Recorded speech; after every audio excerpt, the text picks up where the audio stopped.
episode 3 of the Group Coalition podcast. As a boy, I remember coming home from middle school, skating, and playing Tony Hawk's Pro Skater 2. And if I remember correctly, Geoff Rowley was the best character to play as in the game. Never did I think that 14 years later, I would be meeting up with Geoff Rowley, the man himself, and talking about firearms. Hailing from Liverpool, England, Geoff Rowley made a career out of skateboarding at a young age. Gaining fame from his death-defying style, Geoff cemented his reputation as a skateboarding icon in the late 90s.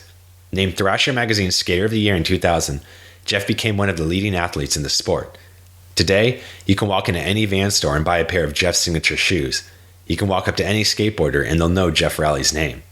If you need an introduction to Geoff, do yourself a favor and watch his part in the classic video, Sorry, which starts off with him taking 2 epic slams. Geoff's a pretty gnarly dude, and I mean that in the best way possible. From taking on insane skateboarding stunts to tracking mountain lions in the wilderness, Geoff tackles everything head-on and prefers a hands-on approach when it comes to projects. He takes part in making his skateboarding videos, designing his signature shoes, and when hunting, he makes sure he knows the entire process. Geoff's hands-on approach has trickled down to his new outdoor goods company, Civilware, in which he strives for him and his team to make everything by hand and in the USA. Even the fabric for the company's t-shirts are made in the USA, which is a really rare find for a company in 2015. I was curious to find out more about Civilware, but to really get to the core of Civilware and its mission, I had to ask Geoff some other questions to find out what made him who he is today. So without further ado, here's my interview with Geoff Rowley. So you started gaining notoriety in the skating community at a pretty young age. Was there a certain point where you just knew that you were going to make a living skateboarding? No, I'm just still thankful I can make a living skateboarding. No, never, not one moment. I just liked skateboarding. I was fortunate enough to be good at it. I got sponsored. I kept doing it. I felt like I kept progressing and learning, and therefore, I built a sense of kind of confidence that, hey, I can do this. I'm enjoying it, and I'm going somewhere, and I'm learning tricks, and I keep learning tricks as I get older. And that pretty much kind of led into it being something that I got paid for. And then once I started getting paid for it, and then kind of the skate industry started to grow in the early 90s, and we started to get paid at a point where we could make a living, feed yourself, get an apartment, buy like a cheap car. That's all I knew after that, really. That's kind of, so there's never been a moment where I've just gone, you've done it, you've made it. The day that happens is likely the day that I'm going to hit the peak and go down. That's the way I feel about it anyway. Okay, so never stopped working. No. Yeah. When your sponsorship started pouring in, you're getting shoes, all kinds of deals. Did it ever make you stop and think, wow, how did I get here? Or did you see it as a natural result of your dedication?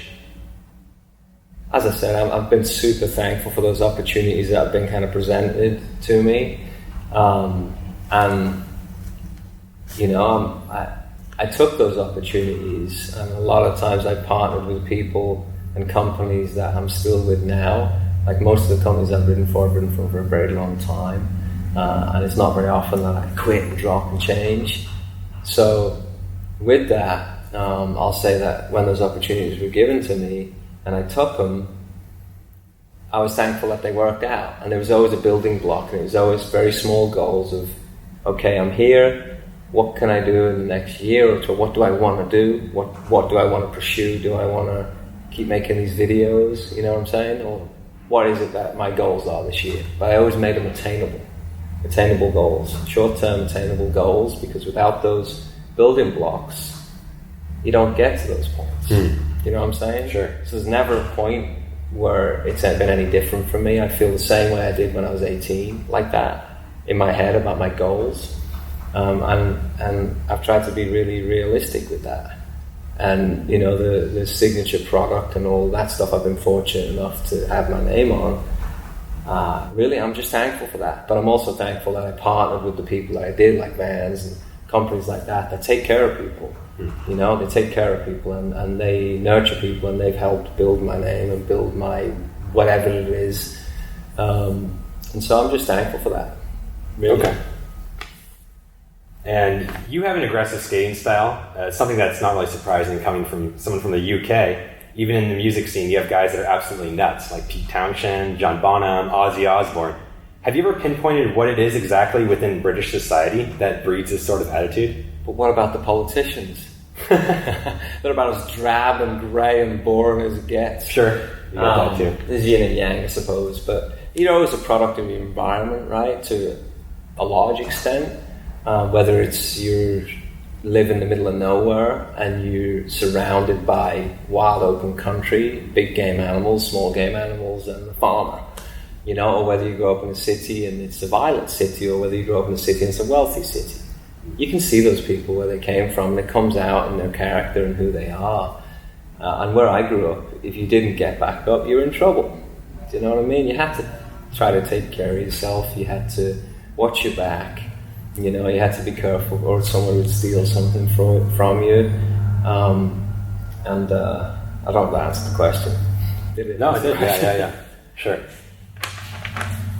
England is pretty strict when it comes to firearms, but there are still some very serious hunters and shooters. Did you grow up around firearms? I didn't really grow up around firearms in kind of like the traditional sense. I grew up in kind of a rough kind of council estate, so kind of like your projects kind of thing, like not it's necessarily the safest place, and a lot of undesirables, and you had your neighbours on your doorstep pretty much. Everyone's always in someone's front yard or backyard, or a lot of people around. And I was a little kid, and I was born in 1976, and then around about 1982, Britain was in a war with Argentina called the Falklands War. Well, one of my neighbours was in the military, and he came back from the war, and he pulled me aside, and he said, "Hey, can you hide this for me?" And I remember this. I was 6 years old. Think about it, 6 years old, tiny little kid. And he comes back. He's a full adult, and he gives me a gun and says, "Hide this for me, and don't tell anyone I've given it to you." And so I hid it right at my front, to the left of my front door, behind the trash can. Wow. Yeah. Just behind there, stashed behind there. I remember every now and again I'd get it out and I'd look at it, and obviously 6 years old, I didn't know what kind of firearm it was, but now that I remember, I know it was a 1911. Oh, okay. I don't remember what caliber it was, but I remember it was a 1911 that had been sanded down with sandpaper all over it, probably to try to sand off the serial numbers or whatever they were doing with it. So that's my first memory of a firearm. And then he came back from the war again and asked me, "Where was that thing I gave you?" And I remember pulling it out and going, "It's right here." I'm 6 years old. And I handed him, "It's right there. I'm going to take it for a little bit and I'll bring it back." And he took it away. And he took some of the springs out of the trigger, some of the stuff, the mechanism inside. And from my memory, I don't know whether it was in working order or not. He took some of the springs. I remember he brought it back to me. I remember, put my finger on the trigger going, it's not working right. He's taking some stuff out of the inside of it. I felt like he jibbed me, and that was all I remember about it. Like looking back, that's all I remember. I don't know where it went. I don't remember anything else. But that was my first experience with firearms. It's pretty vivid memory. Yeah, pretty crazy. Pretty crazy to think that I have almost a 5-year-old little boy. Yeah. That if somebody did that to him in a year and gave him a 1911, that's gnarly. Yeah. So that was my first experience with firearms, but outside of that, growing up, no, it wasn't all over the streets in England kind of thing, and it wasn't something that the general public had access to. It was kind of something where if you owned property, or you're a farmer, you needed a gun or a rifle or a shotgun or whatever it was to do your job on your farm, those are the people that were allowed access to that. But I grew up with a guy that now he works for the Forestry Commission, which would be similar to working for the Game and Fish Department or Fish and Wildlife Department. Did you get my joke on that one? Maybe you didn't. People watching that might get that one. But no, I was checking the camera. Yeah. So I around about 15 or 16 years old, I started spending a lot of time with a friend of mine who skateboarded, but he also was very much into deer stalking and all that kind of stuff. And then he would come over to the US and he would guide, like hunting guide in Iowa, Nebraska, Colorado, Saskatchewan. And so when I started to go out with him and I started to stalk deer and all that stuff, he would have firearms here and there, and that was at 16 years old. That was in England. That was in England. So it's sort of, it was the same back then as it is now. Because that's like here now. If you're a farmer, you got some land, you can have a shotgun. It's worse now. What? It's worse now. It's worse now, really? Yeah. Yeah, I mean, it's like here in Southern California where the media plays a huge role in how people feel about firearms, not necessarily their experiences with it. Like what we had a brief conversation before this interview about a lot of people that live in Southern California believe it's well within your right to own a firearm, and they've had a good experience with firearms generally, and they're good people, law-abiding citizens. And I've met millions of them, and there's lots of them. You know, and like I find that anyone I spend time with that uses firearms, a lot of people, they handle them the right way, respectfully. They do everything they possibly can. And the times that it goes wrong in the media, a lot of times, not every time, there's bad people, lots of bad people. And we see all of the bad stuff in the media, right? That's elevated to just absolute lunacy a lot of times. Yep. When the bottom line was that person shouldn't have had access to a firearm, right? A lot of times. But you find that most of the people I meet are just, they handle them the right way. They want to be law-abiding. They do everything they possibly can to do that, myself included. And so it gets a bad rap. And I don't like seeing that. That's not right. It's not fair. It encroaches on our civil liberties. Absolutely, yeah. Good people. Yeah. So when you came to America in the 90s, you came to skate. But did you also dive right into the gun culture? No, I didn't. The first, like I started, my friend, like I said, I grew up with a guy who was a game warden, and he was, when I was growing up, he was coming out here and guiding. So when I moved here in 94, it was a couple of years, because I moved to a foreign country, I emigrated, I'm 18 years old, I don't know anybody, you know? I know a few people. I don't know how this place works. I don't have a driving license. I don't have an apartment. I don't have any money.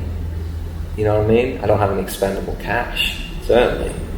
So after a couple of years of living here, when I started to get settled and I started to make enough money to be able to eat some food, you know, and pay for an apartment with a load of other dudes, you know, when my friend would come out, I started to meet him out wherever he's at, Iowa, Colorado, Nebraska. And that's when I started to pay more attention to firearms, and because I grew up kind of trying to find wild animals, but growing up in England without guns, I wasn't shooting them. So I'd go and sit over fox sets or badger sets and wait till the animals come out and play the wind and enjoy it, right? And I'd do the same with deer. I would deer stalk, and because I didn't have a firearm, it would be how close can I get to the deer without him seeing me, or knowing, or me getting really close and getting out without it even knowing I was there. It's a game. Same as home. Without the end result of firing your weapon. And so the more I started to go out with my friend and do that, the more I started getting interested in that. And so therefore I started looking into and spend a little bit more time looking into the legalities of the kind of hunting and kind of pursuit of wild animals that I liked. And that was Predator. You know, I read a lot of books. I've read almost every single study in North America done on the cougar, on mountain lions. I'm interested in the whole logistics of how they use the mountain range, you know, and how they play, what role they play in that particular ecosystem. To me, that's the side of it that I really get a kick out of. When I see something and go, wow, did that really happen? And then I see it happen again and I go, okay, there's a pattern emerging. I can take that knowledge, join it together, and I learned something. You know, and what did I learn? You know, I learned that, you know, lion like to go to certain points in their ranges to survey the land. You know, or black bears and like to rub on particular trees year after year after year after year. Sometimes for 10, 20, 30, 40 years through multiple birds. They all like the same tree, they rub on them. So there's little things you see, and you know, the more time you spend in the outdoors, those little secrets show themselves to you, and it's very personal, and the patience involved with that is something that I get a lot out of. You know, and so the firearm aspect of that goes hand in hand. So lion hunting, I went lion hunting the first time, I think in 2002, I think. And the first couple of years I didn't pack a firearm because I wanted to see what I was doing. I'd never hound hunted before. I don't know how you run a lion with dogs. I don't know what kinds of breeds they are and why do those kinds of breeds. So I was more interested in watching, you know what I'm saying? Like understanding what it is that I'm getting into before I was even interested in taking the shot. I was more interested in learning about the wild animal and actually learning how dogs trail lion, and while you're trailing them, what am I learning from that? Am I just running behind dogs and we get to the lion into the tree and you shoot it? No.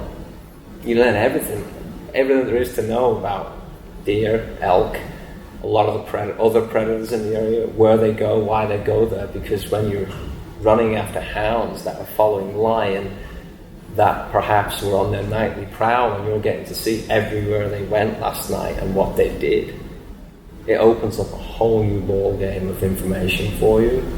And so I didn't actually feel the need personally, and I would go out with people and they were shooting the lions, which I have no problem, you know, legal and ethically harvested and eating the meat and the whole thing packed out, totally rad.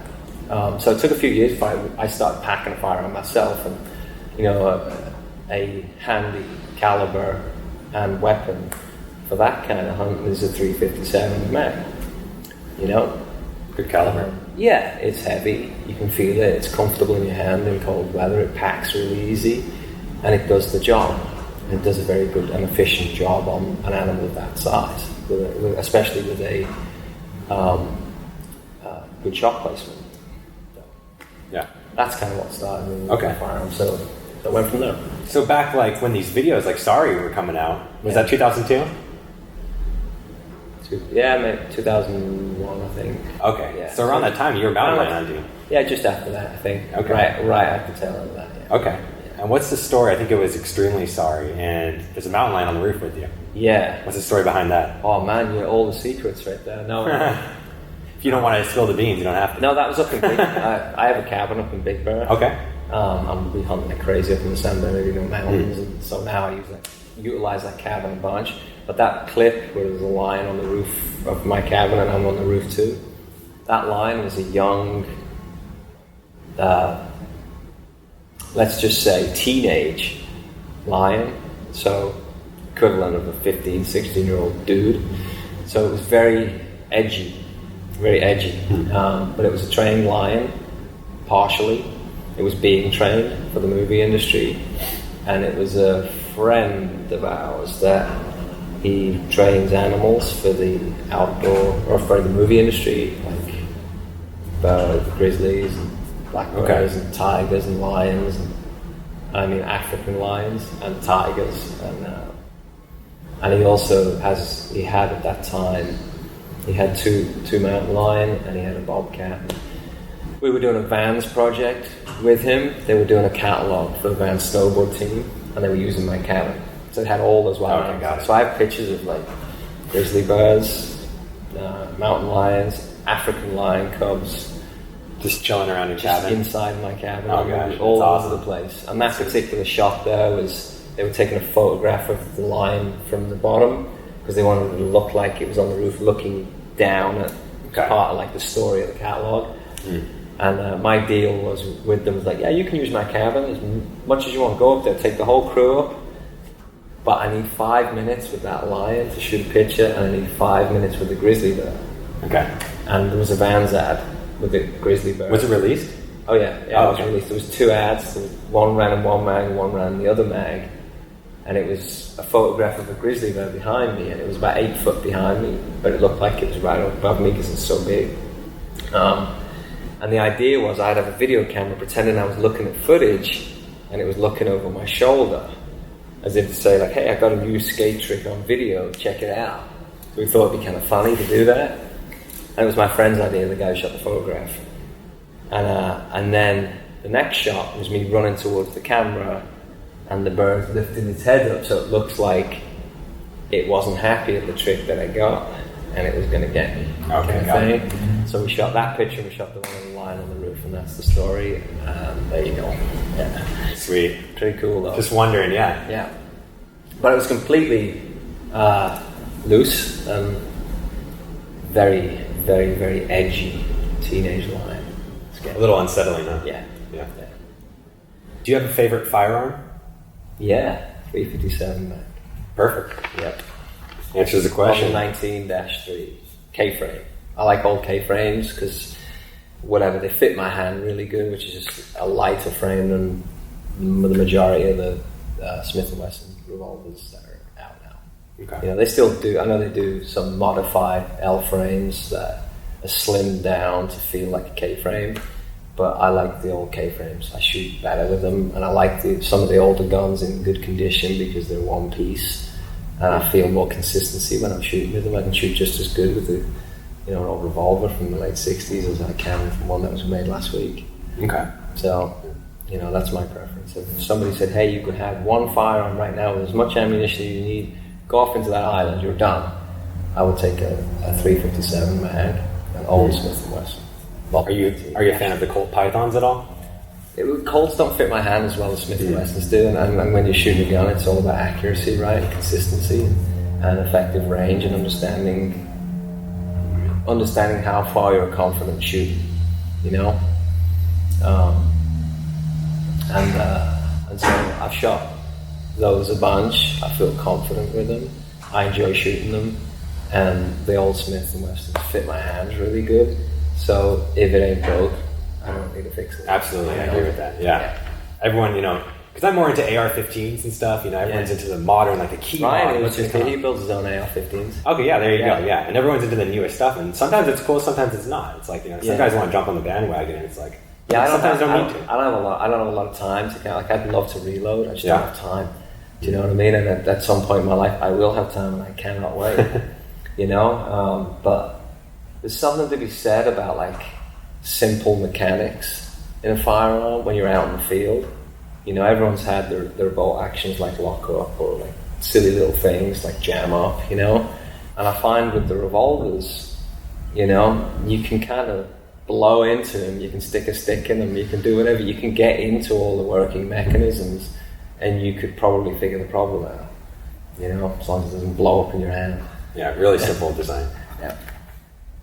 We now see you regularly posting pictures of guns and hunting, which came as a surprise to some people, but as you explained, I guess you've been into hunting for a while now. Yeah. And you started a company called Civilware, which seems to be a natural extension of your love for the outdoors. Yeah. Can you explain what Civilware is and how it came about? You just answered it with the question. Hunting? The pursuit of game and my love of being out there and using the product that we're making.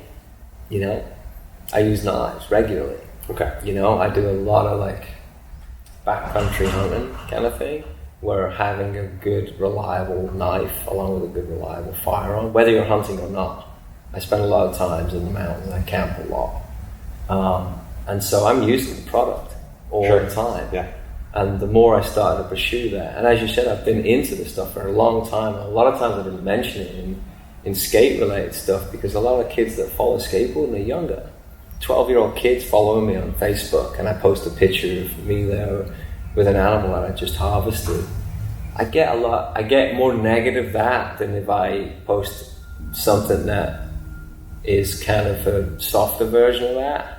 You know what I'm saying? I know this sounds a little crazy, but the bottom line is I want people to have a good experience with that through me. And I know that if I throw everything out in front, I'm going to get a backlash from that. And therefore, I find the better way of doing it is slow and steady and more educational, to where I start posting things that people ask questions, and I really try to respond when I post like firearms or outdoor or hunting specific stuff where someone goes, what the F? I've had some really, and it's hard. I've seen it. Yeah, you have a social media yourself. And so do all your friends. Imagine every single day you posted something you love doing, it was really personal and it was respectful, and somebody says, F you, you're a bad person, I want to hurt you, your family, you've done something. Really? Or just flat out, that's wrong. you know, like, or even worse, totally uneducated. Somebody's saying something that's wrong, and then you have to fix it and go through that. It's frustrating. So I try to paint the picture to be able to open up that conversation, but have it be less abrasive. Because younger kids, you know, if you throw down an animal in front of them, what's your first response? Your first response is blood or dead or, and if you don't agree with that, or you're not educated enough to understand it, you're going to have an opinion, you know? Meaning if I put blood on a photograph and post it, someone's going to have a strong opinion about that because it's blood, right?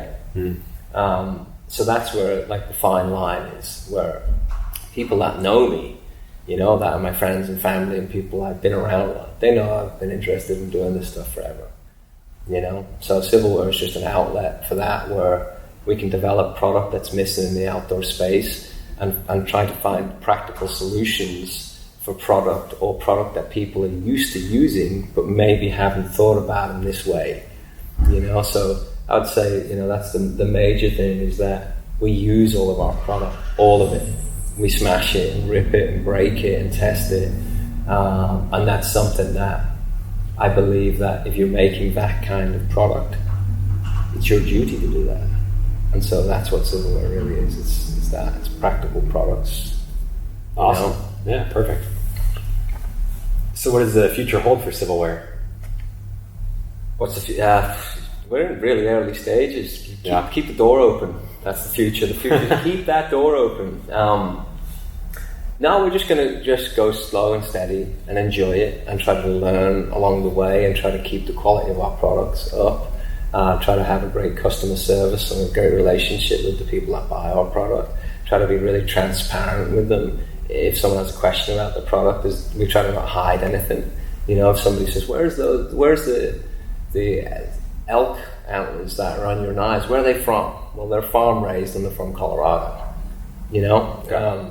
So we're trying to educate people on our product as we're developing new ideas for product, and that's really where we want to be, you know? Not trying to take over the world, just slow and steady and try to make it a sustainable business that everybody that works in here enjoys being a part of it and enjoys that lifestyle. I mean, we have a guy we hired last week that we're going to train to make knives, and he's a machinist, but he builds his own AR-15s, you know, and actually all of his ARs. And then we have a photographer that works for us. His name's Tanner, rad dude, and he hunts. He's a fishing guide. He works on a fishing boat. And then myself, I've been guiding hunts, starting to go on as many as I can. Just trying to get my feet wet, because that's what I love to do. And while I'm out doing that, I'm using our product, so I'm learning about our product too, and that's huge. So we're just trying to build a network of good people, respectful people in Southern California, in the middle of the center of the Western world. We're trying to make a knife brand, and we're trying to manufacture our stuff right here too. We're in the process of setting up our shop here, early stages of that. And so really, we're just trying to build something that we all love to do and give us a reason to keep on doing it. Perfect, yeah. Living the dream. Everybody's dream, right? Yeah, it's awesome, because you did skating and you're doing hunting now. Yeah. Civilware, yeah. It's really cool. Where can we find out more about Civilware and any upcoming products? On our website, it's civilwareusa.com.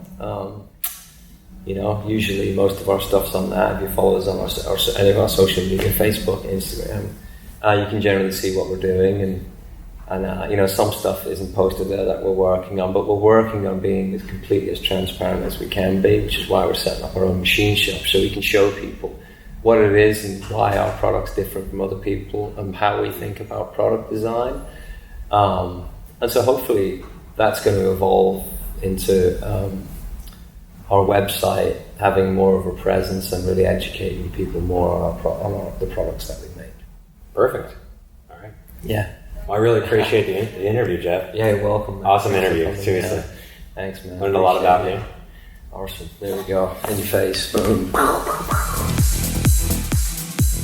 I hope you enjoyed this episode of the Group Coalition podcast. You can watch the video of this interview with Geoff at youtube.com/Group Coalition, and you can read the full interview with photos on the blog, groupcoalition.com. Feel free to follow me on Instagram @Group Coalition or on Twitter a group coalition.